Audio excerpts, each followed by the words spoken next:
Am I audible, guys?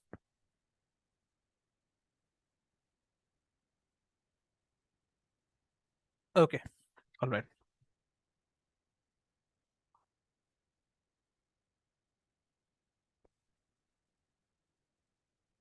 Okay, so let's begin the class with our, you know, with our daily Shanti mantra. Yeah. Om Sahana Bhavatu Sahanau Bhunakatu Sah Viryankar Vavahai Tejasvinadaditamastu Ma Vidavishavahai. Om Shanti Shanti Shanti. Okay. Ah,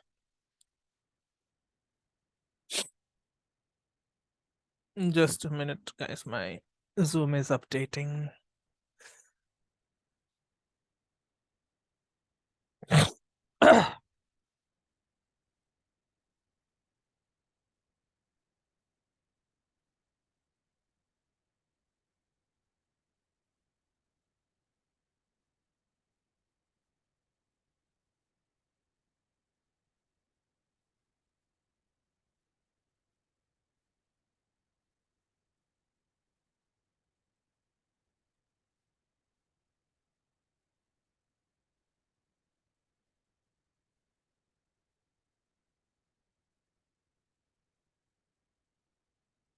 Okay, so till the last class we have covered, Rahu in the first house and Ketu in the seventh house in details, and we also looked at a few example charts. Okay, so today we'll be covering a few, a few things about Rahu in the second house and Ketu in the eighth house and Kala Sarpa, with that combination. Okay, and the Rahu Ketu axis is the only problem that you need to solve in your life. Okay, if you have to ask what is the purpose of life, according to astrology, then it is to solve the problem that is caused by this Rahu Ketu axis. Okay, so remember this. All right. Rahu Ketu is the only problem that you need to solve. Okay, the real problem will not come from Saturn, although most people think like that. It's about the Rahu Ketu axis and solving the axis. Okay. Anyways, so Rahu in the second house is troublesome. It's very troublesome in general. Okay, why? Because Rahu, it will, wherever Rahu sits, it will cast a shadow, right? And in the second house, Rahu casts a shadow on one's family. Okay, and thereby it casts a shadow on one's sense of security. Okay, and that shadow can come via some defect regarding the face, the speech, or voice. Okay, maybe one's education or sources of knowledge or even financial status. All right, so it eclipses one's sense of security. All right, and Rahu represents desire and obsession.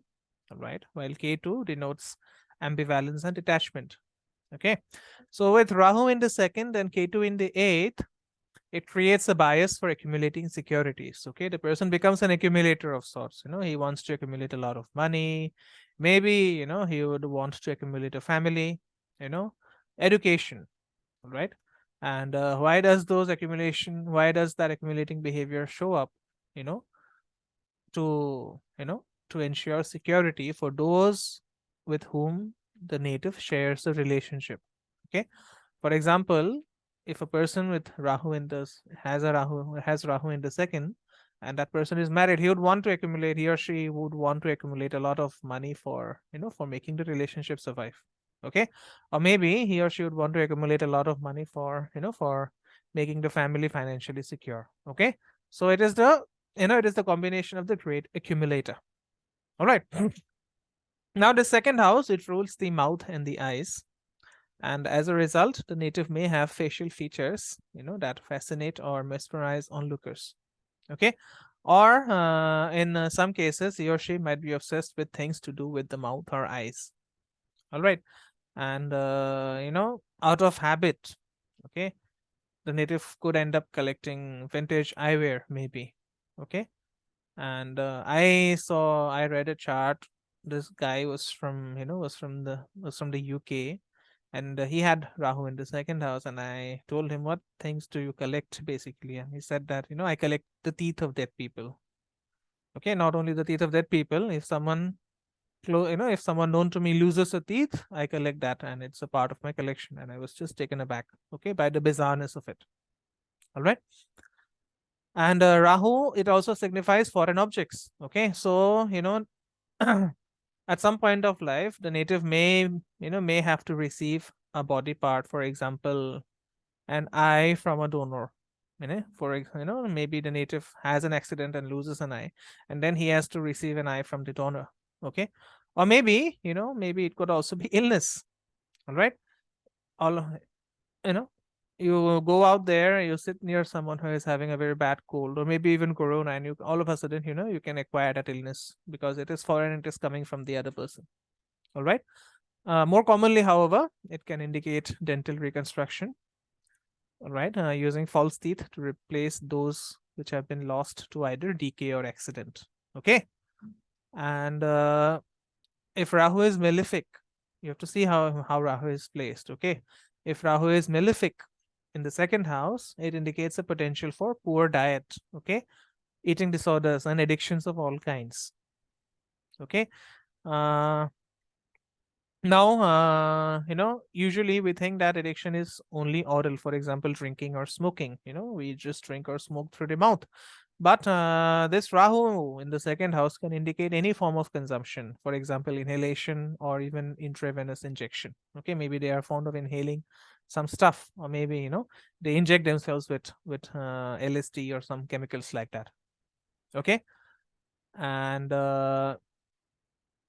addictions can also mean substance abuse. Okay, and what is substance abuse? It includes anything that harms the body. Okay, for example, sugar addiction. Sugar addiction is very, very worrisome for the pancreas. And similarly, smoking is very, very worrisome for the kidneys or even for the lungs. All right. And from a vegetarian point of view, okay, or from a point of view in general, even overconsumption of meat and eggs is regarded as unhealthy food. Okay, because all the meat that we consume, it is not organically grown, contains an element called glyphosate, right? And overconsumption of meat, we are fond of, especially people in India, the chicken that we consume is broiler chicken. All right, so overconsumption of that can lead to a lot of health diseases. Okay, because bad food consumption has its consequences. Okay, and then if you have a bad diet, you'll also suffer from poor digestion, bad breath, and even compromised teeth. Now, the planetary influences on Rahu will provide clues to the nature of the addiction. Okay, for example, if Jupiter is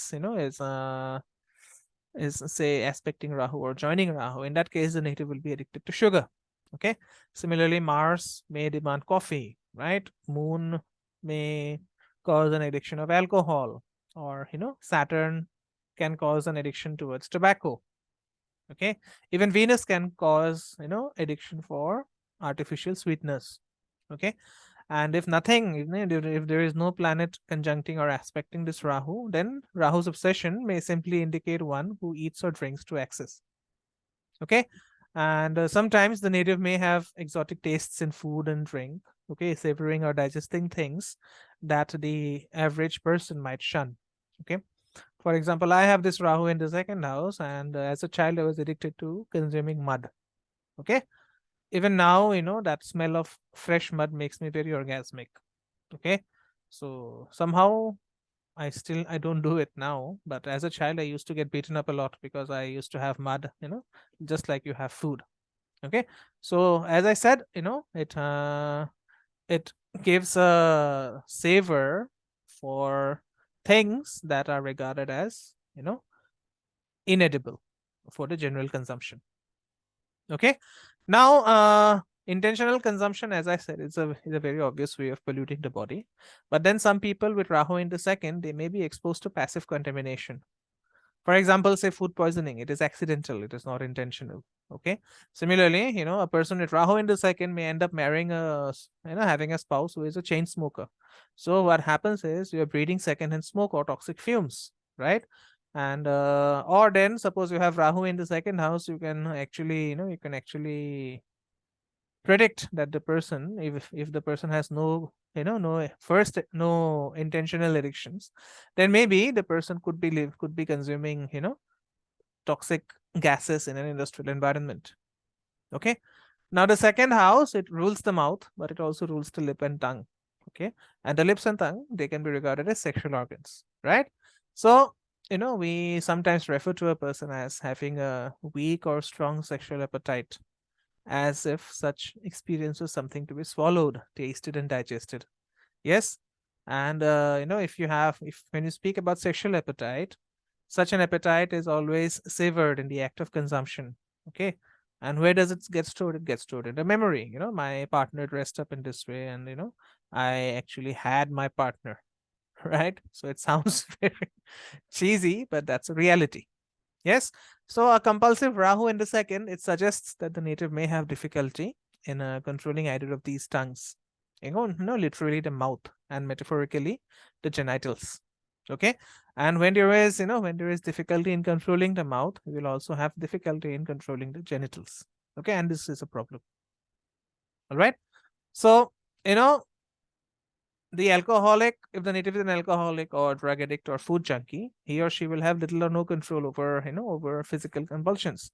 But then, such a native may also suffer the craving and unregulated, may suffer the craving from unregulated indulgence in sexual activity as well. Okay. And then, unregulated sexual activity will have its consequences too.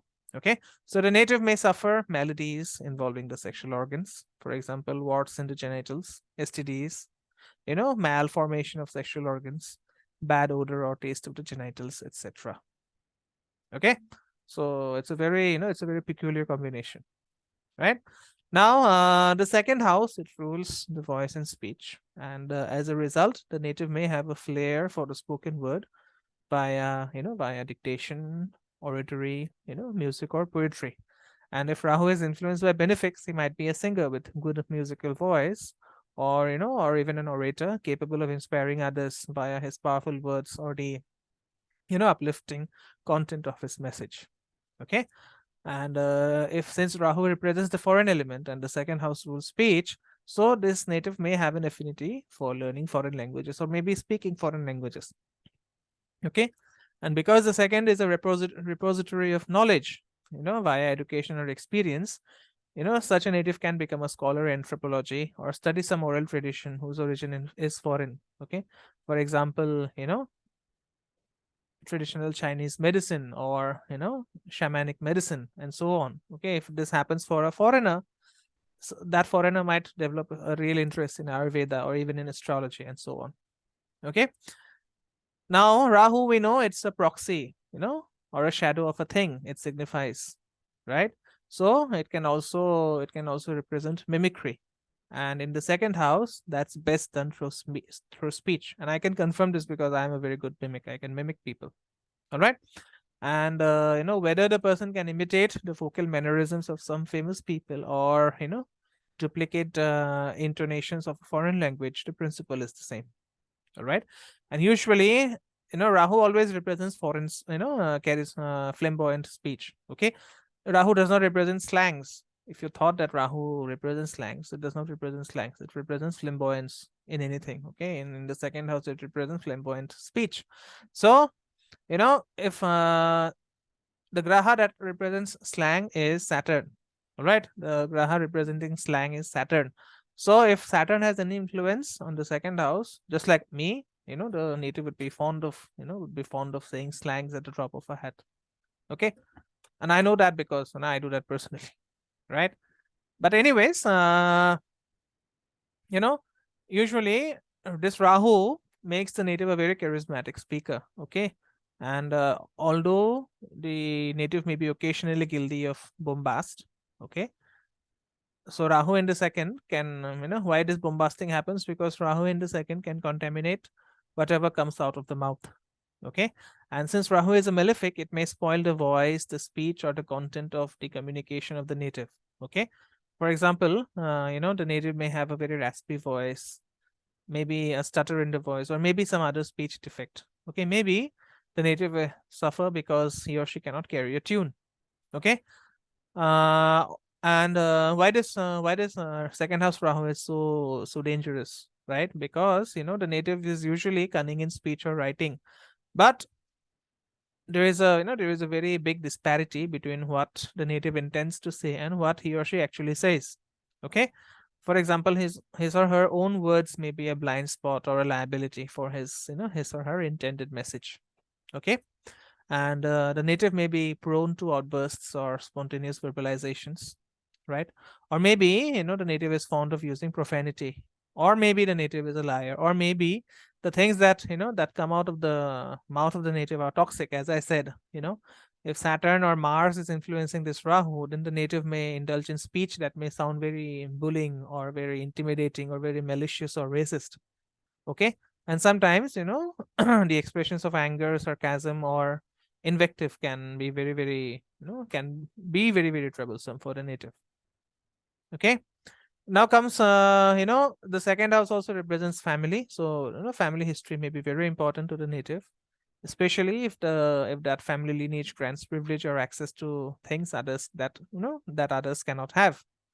So, if such people are born with good family connections, they can gain access to, universities, to fraternities, to institutions, to old clubs, and so on.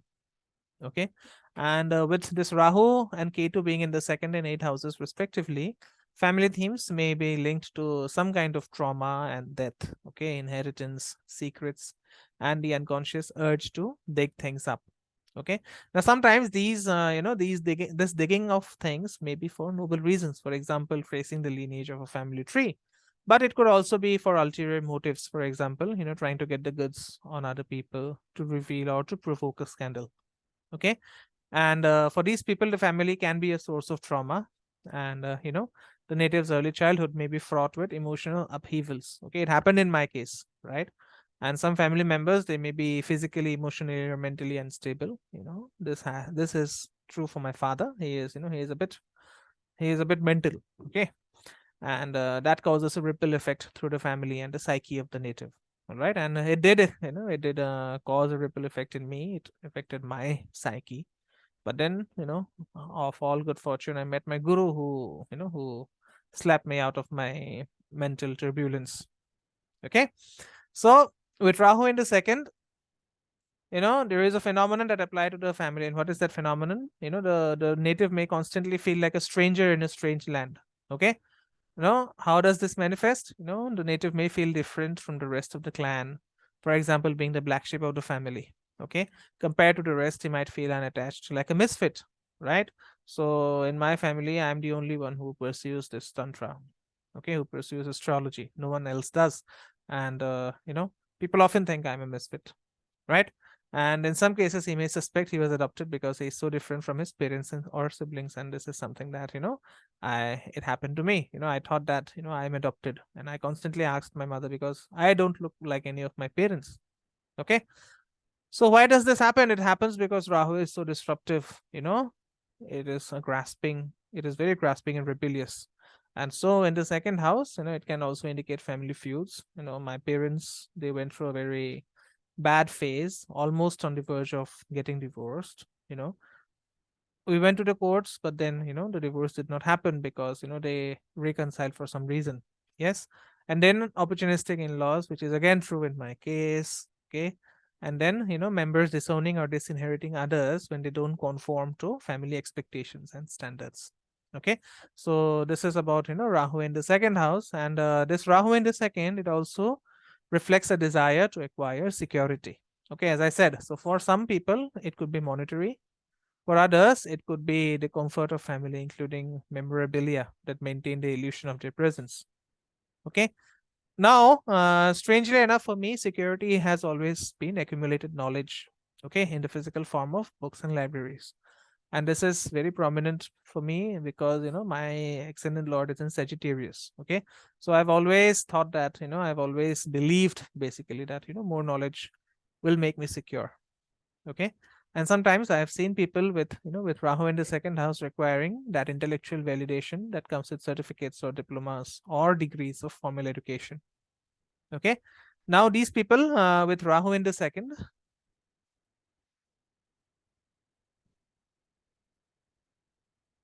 Yeah, Shannon, you'll need to wait for this 8th edition of the class, because we'll go for, we'll go reverse as well.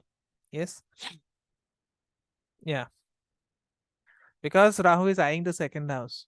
Okay, Rahu is eyeing the second house, so it will also, project its desires on the second house. Okay, that is how it works. That is the reason you feel it's the same thing. All right. Now, this Rahu, people with Rahu in the second house, they have a very omnivorous attitude. Okay. Sorry, omnivorous appetite. All right. And such an appetite is usually insatiable. All right. And no matter whatever they have eaten, they'll still be hungry, and no matter how much education they have received, they'll still want to learn more.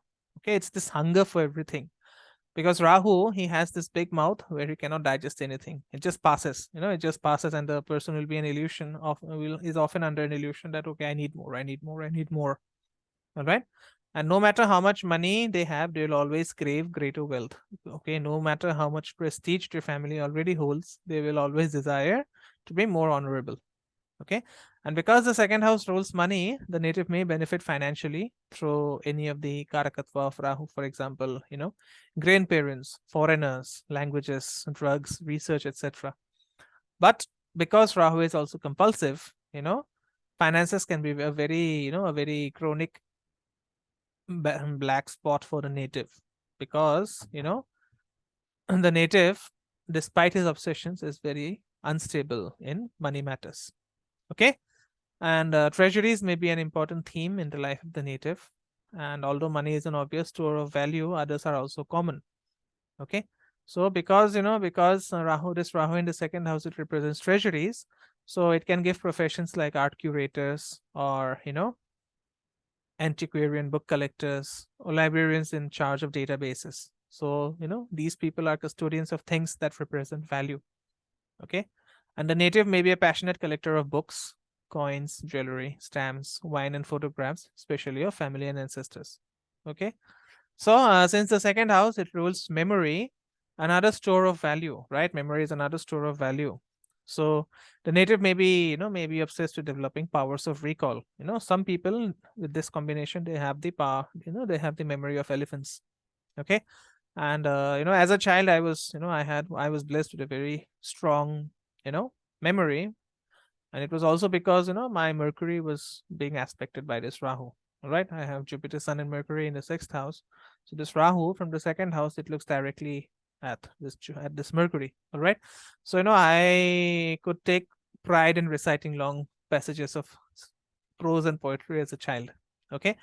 And I also had an affinity for history or languages, because if you studied history, it will demand a recall of pertinent information. Okay. And some people may take an inordinate interest in history, especially involving family lineage, and maybe even the country. Okay. And because Rahu in the is a surrogate, so in the second house, it implies appropriating something which is not your own. Okay. For example, embezzlement is the surreptitious withdrawal of someone else's money for one's own use. Okay. Or it can also mean, borrowing a famous family name to create value for one's own reputation. Okay. This is all about Rahu in the second house. We have not even come to Ketu. All right. Now, the second house, because it is the 8th from the 7th, it represents the second marriage. Okay. Marriage is always seen from the second marriage is always seen from the second house. Okay. So the native may experience a newfound passion not previously encountered in the first marriage. Okay. And the second marriage, may bring about some exotic, a partner with some exotic qualities. Okay. Maybe, maybe the partner has a foreign origin, or maybe he or she has some uniqueness or some charisma that mesmerizes the native. Okay. And propelled by fascination or obsession, the second marriage may take the native to places where he or she has never been before, whether in terms of, whether in terms of the location or nature of the relationship. Okay. And usually, people will think that it is a great leap forward. Maybe it will seem that after the second marriage, the native has taken a great leap forward. But because of Rahu's illusory nature, nothing about the relationship may be quite what it seems. Okay. Now, the second spouse may defy the norms of family and friends, coming from a different ethnicity, culture, socioeconomic background, age group, or religion. Okay. And sometimes the partner may be seen as an interloper. Okay. And the native may be accused of upsetting the social order by introducing a foreigner into the family. Okay. And those who know my story of how, I got married, they would know how much disruption I have caused, not only in my family, but in her family as well. Okay. By interloping. Right. Anyways. So, do you have any doubts still here?